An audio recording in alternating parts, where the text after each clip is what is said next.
नमस्कार, मैं हूं आशीष गोस्वामी। तो चलिए बिना किसी देरी के साथ शुरू करते हैं फटाफट अंदाज में खबरों का सिलसिला।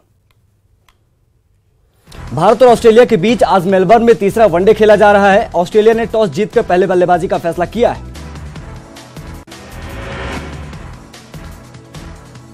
ऑस्ट्रेलिया में हो रही सीरीज में दोनों टीमें 1-1 की बराबरी पर हैं। मैच जीतने वाली टीम सीरीज पर कब्जा कर लेगी।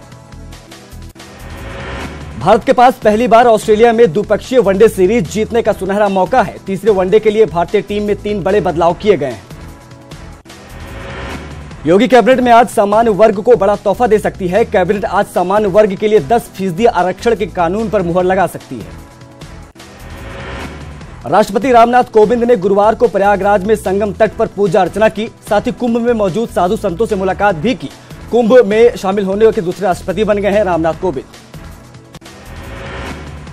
कुंभ मेले में सीएम योगी का भी अनोखा रूप देखने को मिला। सीएम नाव पर सवार होकर पक्षियों को दाना खिलाते कैमरे में कैद हुए। मंत्री सिद्धार्थनाथ सिंह भी उनके साथ मौजूद रहे। लखनऊ दौरे के दूसरे दिन बीजेपी यूपी प्रभारी जेपी नड्डा ने कार्यकर्ताओं को जीत का मंत्र दिया। उन्होंने पार्टी के कार्यकर्ताओं से अपील की कि वो बूथ जीतो चुनाव जीतो के नारे के साथ मैदान में डट जाए। बीएसपी सुप्रीमो मायावती ने विरोधियों पर करारा हमला बोला है। उन्होंने कहा है कि गठबंधन से विरोधियों की नींद उड़ गई है। साथ ही उन्होंने मीडिया पर भी आरोप लगाए। मायावती ने कहा कि कुछ मीडिया वाले उनकी पार्टी की नेगेटिव छवि पेश करने की कोशिश कर रहे हैं। एसपी बीएसपी के गठबंधन में आरएलडी के शामिल होने का फॉर्मूला तैयार हो गया है। पश्चिमी यूपी में 11 सीट पर बसपा, 8 पर सपा और 3 सीटों पर आरएलडी उम्मीदवारों को चुनाव लड़ाने की तैयारी की गई है। लोकसभा चुनाव को लेकर 19 जनवरी को होने वाले पश्चिम बंगाल के सीएम ममता बनर्जी की रैली में एसपी अध्यक्ष अखिलेश यादव भी शिरकत करेंगे, जहां वो अलग से भी ममता दीदी से मुलाकात करेंगे। पीएसपीएल अध्यक्ष शिवपाल यादव आगरा पहुंचे, जहां उन्होंने एक निजी कार्यक्रम में दावा किया कि सभी तालों की चाबी उनके पास है और उनके पार्टी के बिना गठबंधन नहीं हो सकता। गाजीपुर के दुल्लापुर इलाके में जल्द ही रेलवे का टावर वैगन मेंटेनेंस वर्कशॉप बनेगा। देश का यह पहला ऐसा वर्कशॉप होगा। इसकी जानकारी केंद्रीय रेल राज्य मंत्री मनोज सिन्हा ने एक कार्यक्रम में दी। शामली में गन्ना किसानों के भुगतान को लेकर राज्य मंत्री सुरेश राणा की नाराजगी देखने को मिली। उन्होंने गन्ना मिल मालिकों को बुलाकर लताड़ लगाई और जल्द से जल्द बकाया भुगतान करने के आदेश दिए। कैबिनेट मंत्री ओम प्रकाश राजभर ने कहा कि एसपी बीएसपी का गठबंधन मजबूत है। साथ ही उन्होंने फिर यह भी कहा कि बीजेपी को तय करना है कि उन्हें एनडीए के साथ रहना है या नहीं। उन्होंने कहा कि वो नहीं जानते कि जेपी नड्डा कौन है। अयोध्या पहुंची अपना दल की प्रदेश अध्यक्ष पल्लवी पटेल ने बीजेपी और पार्टी को तोड़ने का आरोप लगाया। हालांकि उन्होंने कहा कि बीजेपी की चाल से उनकी पार्टी पर कोई फर्क नहीं पड़ता है। यूपी में अवैध खनन मामले में ईडी ने एफआईआर दर्ज की है। ईडी ने आईएएस अफसर चंद्रकला, सपा एमएलसी रमेश चंद्र मिश्रा समेत 11 लोगों के खिलाफ केस दर्ज किया है। जल्दी आरोपियों से ईडी पूछताछ भी करेगी। भदोही में स्कूल वैन हादसे के बाद जिला प्रशासन बिना मान्यता के चल रहे 100 से अधिक स्कूलों को बंद कराया है। कार्रवाई के बाद विद्यालयों में पढ़ने वाले लगभग 10 से 15 हजार बच्चों की पढ़ाई प्रभावित हो गई है। वाराणसी में प्रवासी भारतीय दिवस के कार्यक्रम को लेकर तैयारियां जोरों पर चल रही हैं। 21 से 23 जनवरी के बीच कार्यक्रम का आयोजन होना है। इन तैयारियों के बीच तंबू का शहर आकर्षण का केंद्र बना हुआ है। देवरिया शेल्टर होम मामले में पीड़िता के अपने पति के साथ रहने की अनुमति मांगे जाने पर इलाहाबाद हाईकोर्ट ने राज्य सरकार और रजिस्ट्रार से रिपोर्ट तलब की है। हाईकोर्ट ने कहा है कि कोर्ट किसी को अनिश्चितकाल के लिए संरक्षण गृह में नहीं रख सकती। यूपी पुलिस लगातार ऑपरेशन क्रैकडाउन चला रही है। इस ऑपरेशन के जरिए पता किया जा रहा है कि कितने अपराधी सक्रिय हैं और कितने अपराधियों का पता नहीं है। हापुड़, अमरोहा, बुलंदशहर और मेरठ में एनआईए ने छापेमारी की है, जिसमें 5 संदिग्धों को हिरासत में लिया गया है। अब तक 13 संदिग्ध गिरफ्तार भी किए जा चुके हैं। अवैध खनन मामले में ईडी ने आईएएस बीएस चंद्रकला के साथ 11 लोगों के खिलाफ केस दर्ज किया है। माना जा रहा है कि इस मामले में इन सभी पर अभी और शिकंजा कसा जाएगा। लखनऊ में आयकर विभाग की टीम ने 12 ठिकानों पर छापेमारी की। टीम ने चरक ग्रुप के सभी ठिकानों पर रेड मारी। चरक ग्रुप पर बड़ी टैक्स चोरी का आरोप है। वहीं कानपुर के थाना कल्याणपुर क्षेत्र में एसपीएम हॉस्पिटल में आयकर की छापेमारी से हड़कंप मच गया। आयकर की 2 टीमों ने अस्पताल परिसर में घुसते ही ताबड़तोड़ छापेमारी शुरू कर दी। आयकर की टीम ने एसपीएम हॉस्पिटल के सारे दस्तावेजों को खंगाला है। झांसी में स्वाट टीम ने 1 साल से फरार चल रहे 15,000 रुपए की इनामिया शातिर बदमाश को गिरफ्तार किया है। बदमाश पर जिले के कई थानों में 1 दर्जन से ज्यादा अधिक मुकदमे दर्ज हैं। मेरठ में एक बार फिर पुलिस और बदमाशों के बीच मुठभेड़ हुई। मुठभेड़ में पुलिस की गोली से बदमाश घायल हो गया, जिसे पुलिस ने अस्पताल में भर्ती कराया। बताया जा रहा है कि बदमाश कई मामलों में वंचित चल रहा था। मुरादाबाद में पुलिस और बदमाशों के बीच मुठभेड़ हो गई। मुठभेड़ में गोली लगने से एक बदमाश घायल हो गया। बदमाश के पास से पुलिस ने एक बाइक, एक तमंचा और 25,000 रुपए बरामद किए। उन्नाव में अज्ञात वाहन ने यूएसबी को टक्कर मार दी, जिसमें 3 लोगों की मौत हो गई। पुलिस ने तीनों के शवों को पोस्टमार्टम के लिए भेज दिया है। आगरा के थाना खंदौली क्षेत्र के अलीगढ़ रोड पर बेकाबू रोडवेज की बस ने एक लोडर टेम्पो को रौंद दिया। इस हादसे में 2 लोगों की मौत हो गई, जबकि 2 लोग घायल हो गए। मथुरा में बेखौफ बदमाशों ने 2 भाइयों को गोली मार दी, जिससे एक भाई की इलाज के दौरान मौत हो गई, जबकि दूसरे का अस्पताल में इलाज चल रहा है। मेरठ के दिल्ली रोड स्थित एक होटल में मोदी नगर की युवती को बंधक बनाकर दुष्कर्म का सनसनीखेज मामला सामने आया है। पुलिस ने युवती के तहरीर के आधार पर केस दर्ज कर आरोपियों की तलाश शुरू कर दी है। ललितपुर जिले के एक गांव में महिला की खून से लथपथ लाश मिलने से सनसनी फैल गई। महिला का सिर पत्थर से बुरी तरह से कुचल गया है। परिजनों ने दुष्कर्म के बाद हत्या की आशंका जाहिर करते हुए पुलिस से कार्रवाई की मांग की है। बागपत के एक निजी अस्पताल में डिलीवरी के दौरान नवजात शिशु की मौत हो गई, जिसके बाद परिजनों ने डॉक्टरों पर लापरवाही का आरोप लगाते हुए जमकर हंगामा किया। मौके पर पहुंची पुलिस ने किसी तरह से लोगों को समझा बुझाकर शांत कराया। लखीमपुर खीरी के सिधौना गांव में दबंगों ने दलित परिवार के घर पर हमला कर दिया। दबंगों ने घर में रखे सारा सामान लूट लिया, साथ ही महिलाओं की पिटाई भी कर दी। फिलहाल पुलिस मामले की जांच कर रही है। भदोही जिले के चौरी थाना इलाके में शराब की दुकान के सेल्समैन को बाइक सवार अज्ञात लोगों ने गोली मार दी। घायल अवस्था में सेल्समैन को निजी अस्पताल में भर्ती कराया गया है। जौनपुर में मछली शहर के खाखोपुर बाजार में मामूली बात पर दबंगों ने एक घर पर हमला बोल दिया। इस दौरान पथराव के साथ साथ फायरिंग और मारपीट भी की गई। मामले पर पुलिस कुछ भी बोलने से बच रही है। सहारनपुर के देवबंद इलाके में ट्रक ने बाइक सवार नाबालिग को कुचल दिया। इस हादसे में एक की मौत हो गई, जबकि दूसरा घायल हो गया। बुलंदशहर में गुब्बारा बेचने वाले का हाइड्रोजन स्लिट फ्रंट से हादसा हो गया, जिसकी चपेट में आने से 11 बच्चे घायल हो गए। सभी को अस्पताल में भर्ती कराया गया। देवबंद के सराय मालिया अंडरपास में से निकल रहे बाइक सवार 2 नाबालिग लड़कों को पीछे से आ रहे तेज रफ्तार ट्रक ने कुचल दिया, जिसमें एक लड़के की मौके पर ही मौत हो गई, जबकि दूसरा गंभीर रूप से घायल है। चंदौली के दीनदयाल उपाध्याय रेलवे स्टेशन पर 2 किलो सोने के साथ एक युवक को गिरफ्तार किया गया है। युवक के पास मिले सोने की कीमत 65 लाख रुपए बताई जा रही है। हापुड़ में शहर कोतवाली इलाके में कुछ युवकों ने एक बच्चे को टक्कर लगने के बाद ई रिक्शा चालक की सिरे बाजार पिटाई कर दी। वीडियो अब सोशल मीडिया पर वायरल हो रहा है। जालौन के कोतवाली इलाके में एक महिला की हत्या मामले में पुलिस ने खुलासा किया है। इस मामले में आरोपी को पुलिस ने गिरफ्तार कर जेल भेज दिया। गाजियाबाद की खोड़ा पुलिस ने 4 शातिर अपराधियों को गिरफ्तार किया है। इन आरोपियों के पास से पुलिस ने 1.5 लाख रुपए के नकली नोट बरामद किए। आरोपियों के मुताबिक अब तक वो बाजार में 50,000 के नकली नोट खपा चुके थे। शामली में शादी के दौरान हर्ष फायरिंग में हुई युवक की मौत के मामले में न्यूज 18 की खबर का बड़ा असर हुआ है। पुलिस ने हर्ष फायरिंग के मुख्य आरोपी को हिरासत में ले लिया है। साथ ही आरोपी के कब्जे से पुलिस ने लाइसेंसी पिस्टल भी बरामद कर ली है। फिरोजाबाद में डेयरी की आड़ में चल रही नकली घी बनाने का कारखाना पकड़ाया गया है। घी को ब्रांडेड कंपनियों की टीन में भरकर बेचा जाता था। कारखाने को सील कर दिया है और नमूना जांच के लिए भेजा गया है। जालौन में पुलिस को कामयाबी हाथ लगी है। पुलिस ने महिला की हत्या के मामले में फरार चल रहे हत्या आरोपी को गिरफ्तार कर लिया है। गिरफ्तार किए गए आरोपी को पुलिस ने जेल भी भेज दिया।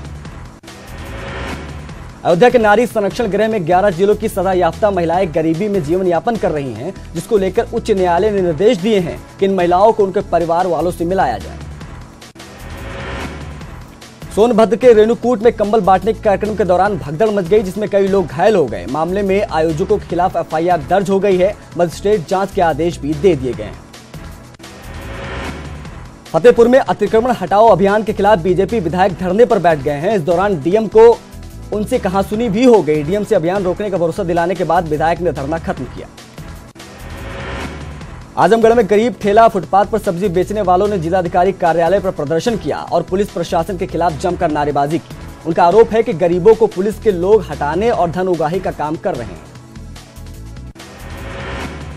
सुप्रीम कोर्ट में 3 तलाक की याचिका दाखिल करने वाले फराह फैज ने मीडिया के सामने बड़ा बयान दिया है। उन्होंने कहा है कि दारुल उलूम के एक मौलाना ने केस वापस लेने के लिए उन्हें अच्छे घर और लग्जरी गाड़ी का लालच तक दिया था। आजमगढ़ शहर में अवैध तरीके से कब्जा कर रहे कब्जाधारियों पर जिला प्रशासन का डंडा चला है और अवैध रूप से कब्जा कर रहे लोगों से आवास खाली कराया गया। बागपत के मेरठ रोड को जाम कर किसानों ने धरना प्रदर्शन और हंगामा किया। किसानों ने गन्ने से लदे ट्रैक्टर ट्रॉलियों को मेरठ हाईवे पर खड़ा कर दिया, जिससे कई घंटों तक हाईवे बाधित रहा। शामली शुगर मिल पर बकाया गन्ना भुगतान की मांग को लेकर किसानों ने धरना प्रदर्शन किया। किसानों ने हंगामा करते हुए शुगर मिल को बंद कर दिया। शुगर मिल के बंद होने से शहर में भीषण जाम लग गया। बुंदेलखंड में डिफेंस कॉरिडोर बनाने को लेकर किसान की जमीनों के अधिग्रहण के मामले में जमीनों को सही कीमत नहीं मिलने से किसान आक्रोशित हैं। परेशान किसानों ने जिलाधिकारी कार्यालय में प्रदर्शन भी किया। अयोध्या के रुधौली में आवारा जानवरों को लेकर जिला प्रशासन ने अधिकारियों और ग्रामीणों में जमकर तूतू मैमे हुई। ग्रामीणों ने जानवरों को प्राइमरी स्कूल में कैद कर दिया, जिस वजह से स्कूल में पढ़ाई तक नहीं हो पाई। मऊ के आंगनबाड़ी कर्मचारी ने अपनी मांगों को लेकर प्रदर्शन किया है। साथ ही सीएम के नाम पत्र लिखकर जिलाधिकारी को ज्ञापन भी सौंपा है। मुजफ्फरनगर में जानसार तहसील के कस्बा वासियों ने कस्बे के बाहर से हाईवे निकालने का विरोध करते हुए हंगामा किया। प्रशासन ने ज्ञापन लेकर कार्रवाई का भरोसा दिया, तब जाकर मामला शांत हो पाया। अयोध्या के रुधौली तहसील के सैदपुर इलाके में तेंदुए के होने से लोग दहशत में हैं। वन विभाग की 5 टीमें लगातार कॉम्बिंग कर रही हैं। लोकल विधायक ने वन कर्मियों की टीम के साथ जायजा लिया। प्रयागराज जिले के करेली इलाके के ग्रामीण पिछले कई दिनों से तेंदुओं के आतंक से दहशत में जीने को मजबूर हैं। लोग रात में बिना सोए ही पहरेदारी करते हुए गुजार रहे। बाराबंकी में तालाब में मछली पकड़ रहे ग्रामीणों के हाथ एक मटकी लगी। इस मटकी को जब बाहर निकालकर खोला गया तो उसमें जेवरात निकले। फर्रुखाबाद में युवा महोत्सव में आयोजित हुए विभिन्न कार्यक्रमों के बाद अचानक मिस यूपी के खिताब को लेकर बवाल हो गया। जीत का ताज दूसरे के हाथ में जाते ही दूसरी प्रतिभागी ने हंगामा कर दिया। हंगामा होता देख आयोजक मौके से खिसक गए। आगरा में आयोजित प्रतियोगिता में मिस्टर इंडिया का खिताब जीतने वाले देव श्रीवास्तव का सिद्धार्थनगर के डुमरियागंज में जोरदार स्वागत किया गया। अयोध्या में कुंभ की वजह से आने वाले पर्यटकों की तादाद में इजाफा हुआ है। कुंभ स्नान के बाद ये सभी अयोध्या पहुंच रहे हैं और अयोध्या में भव्य राम मंदिर बनाने की मांग भी कर रहे हैं। उत्तराखंड के मुख्यमंत्री त्रिवेंद्र सिंह रावत कुंभ से जुड़ी एक अनोखी परंपरा को निभाने 21 जनवरी को प्रयागराज जाएंगे। सीएम इस दौरान सभी 13 अखाड़ों के महामंडलेश्वर को हरिद्वार में 2021 में होने वाले महाकुंभ में आने का न्योता भी देंगे।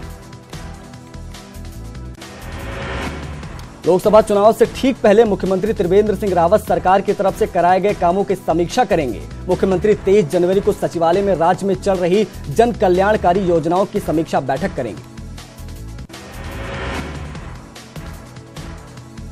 5 साल में मोदी सरकार ने कुछ नहीं किया, ये बताने के लिए प्रदेश कांग्रेस 21 जनवरी से परिवर्तन यात्रा निकालेगी। कांग्रेस ने अब अनिल गोयल के बहाने बीजेपी पर हमला बोलना शुरू कर दिया है। पूर्व सीएम हरीश रावत ने कहा कि जो भाजपा सत्ता में आने के बाद 50 करोड़ की वसूली कर सकती है तो उस पार्टी से आप सदाचार की कैसे उम्मीद कर सकते हैं। राम मंदिर मुद्दे पर एक बार फिर से उबाल आ गया है। उत्तराखंड के पूर्व मुख्यमंत्री और कांग्रेस महासचिव हरीश रावत ने राम मंदिर को लेकर बीजेपी पर बड़ा हमला किया है। श्रीनगर गढ़वाल पहुंचे हरीश रावत ने कहा कि बीजेपी पापियों की पार्टी है और राम मंदिर तभी बनेगा जब कांग्रेस सत्ता में आएगी। कांग्रेस महासचिव और उत्तराखंड के पूर्व मुख्यमंत्री हरीश रावत के नाम राम मंदिर पर बयान दिया है। बीजेपी ने तीखा पलटवार किया। बीजेपी ने कहा कि जल्द ही चुनाव में जनता बताएगी कि पापियों की पार्टी आखिर कौन है। चंपावत पहुंचे केंद्रीय कपड़ा मंत्री अजय टम्टा ने कहा कि हमारे सारे वादे पूरे किए हैं। पंचेश्वर बांध परियोजना को भी हमने गति देने का काम किया है। आम चुनाव के लिए उत्तराखंड शासन ने भी तैयारी शुरू कर दी है। सचिवालय में मुख्य सचिव उत्पल कुमार ने कई विभागों की पहली बैठक की। इस बैठक में पुलिस विभाग, वन विभाग और अन्य महत्वपूर्ण विभाग शामिल हुए। उत्तराखंड परिवर्तन पार्टी गुरुवार को अल्मोड़ा में अपना 10वां स्थापना दिवस मनाया और इस दौरान राज्य में नए भू कानून को बदलने की मांग की है। उत्तराखंड बोर्ड जल्द ही 10वीं और 12वीं की बोर्ड परीक्षाएं दे रहे विद्यार्थियों को खुशखबरी दे सकता है। परिषद सीबीएसई की तर्ज पर बोर्ड परीक्षाओं के लिए कंपार्टमेंट एग्जाम शुरू कर सकता है। इस बात की जानकारी रामनगर में बोर्ड की सचिव नीता तिवारी ने दी। लोकसभा चुनाव को देखते हुए जल्द ही 3 सालों से एक ही थाना चौकी में रहने वाले इंस्पेक्टर को जिले से बाहर तबादला करने की प्रक्रिया शुरू हो गई है। हालांकि इससे पहले मानकों के अंतर्गत आने वाले सभी डिप्टी एसपी और एसएसपी रैंक के अधिकारियों का ट्रांसफर कर नई तैनाती की जिम्मेदारी दी जा चुकी है। 300 मेगावाट बिजली उत्पादन के मकसद से सालों पहले शुरू की गई लखवाड़ जल विद्युत परियोजना का काम एक बार फिर अधर में लटक गया है। इस बार एनजीटी ने 2010 के नियम के मुताबिक पर्यावरणीय दृष्टि से दोबारा मूल्यांकन के आदेश दिए हैं। श्रीनगर गढ़वाल स्थित विश्वविद्यालय की बिरला परिषद छात्र संघ अध्यक्ष पद पर हाईकोर्ट के आदेश के बाद आज दोबारा मतगणना होगी। विश्वविद्यालय प्रशासन कड़ी सुरक्षा व्यवस्था में आज रिकाउंटिंग करवाएगा। श्रीदेव सुमन यूनिवर्सिटी के रजिस्ट्रार दीपक भट्ट के खिलाफ कार्रवाई की तैयारी हो रही है। यूनिवर्सिटी ने कार्रवाई को लेकर शासन से दिशा निर्देश मांगे हैं। उत्तरकाशी पौराणिक माघ मेले में गुरुवार को जिले के प्रभारी मंत्री धन सिंह रावत और टिहरी सांसद माला राज लक्ष्मी शाह पहुंची। इस दौरान जिला पंचायत की तरफ से मेले को राजकीय मेला घोषित करने की मांग की गई। मेले में हुए सांस्कृतिक कार्यक्रमों में लोगों ने मन मोह लिया। 5 दिन से रुद्रप्रयाग के गुलाब बराय मैदान में चल रहे रुद्रनाथ महोत्सव का समापन हो गया। समापन कार्यक्रम में पहुंचे सीएम हरीश रावत ने रुद्रनाथ महोत्सव में महत्वपूर्ण भूमिका निभाने वाले कलाकारों को सम्मानित किया। टिहरी डैम के झील के पानी के उतार चढ़ाव के चलते भूस्खलन और भूतसाव में खतरे की जद चल रहे हैं। 17 गांवों के 415 परिवारों के विस्थापन की अब ज्यादा उम्मीद जगी है। औली में पिछले 4 सालों से विंटर गेम्स के मुताबिक बर्फबारी नहीं हुई है, जिसके चलते यहां नेशनल स्कीइंग चैंपियनशिप का आयोजन नहीं हो पाया है, मगर इस बार इसकी उम्मीद बढ़ाई गई है। इंडियन स्कीइंग फेडरेशन ने नेशनल जूनियर स्कीइंग प्रतियोगिता की स्वीकृति दे दी है।